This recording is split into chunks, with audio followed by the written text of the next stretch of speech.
All right, well, a meeting of superpowers in Paris today as President Obama was shaking hands with Russian President Vladimir Putin. The two leaders discussing the conflicts in Syria and Ukraine on the sidelines of today's climate summit. President Obama repeating his request that Putin target ISIS militants instead of the Syrian rebels that we support. Joining me now is a man who knows Vladimir Putin's movements almost as well as Vladimir Putin does, Russian chess grandmaster Garry Kasparov. He's also the author of the new book, Winter is Coming. Garry, good to see you. Does President Obama have any hope of getting Putin on our side, going after ISIS instead of the rebels that we support? Absolutely not.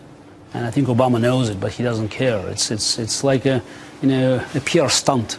It's all about creating an impression that they're doing something. Same as French President Hollande, who just goes to Moscow a couple of days after a Russian plane that violated Turkish airspace has been shot by Turkey.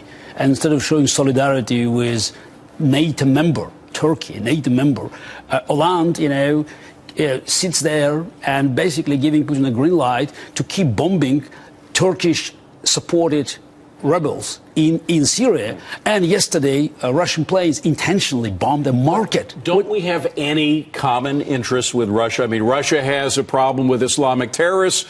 We have a problem with Islamic terrorists. Doesn't that make a common interest that we can work on? With Russia, yes. With Putin, no.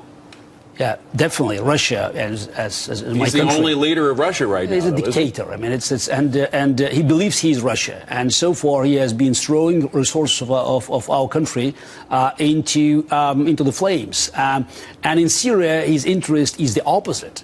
He wants more chaos. He wants to stock conflicts there because he needs conflicts since it's the only currency that he can trade inside Russia to boost his popularity. Now, he also is a supporter of Iran, and Iran, of course, controls large parts of that region, including Absolutely. Lebanon.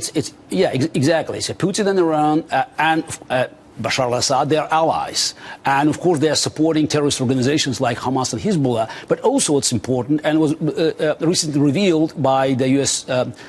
Treasury Department, that Russian banks have been playing a role of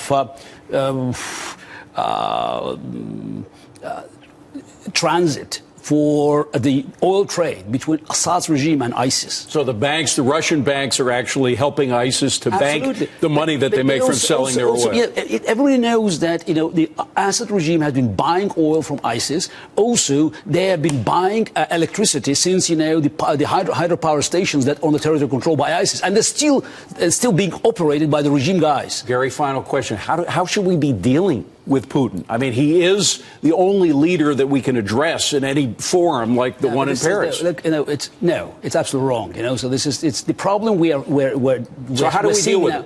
You don't deal with him at all. Just ignore him entirely. You don't deal with him at all. The problems of the Middle East that America walked away. And this is the policy, conscious policy of President Barack Obama, who wants to leave the office as a peacemaker. And I'm terrified, for our prospects for the next 14 months. Because if it continues, then there will be more chaos left for a new president to deal with. Garry Kasparov, the book is Winter is Coming. Certainly it's definitely coming. Yeah. It's getting colder and colder. Garry Kasparov, great to see you. Thank you very much.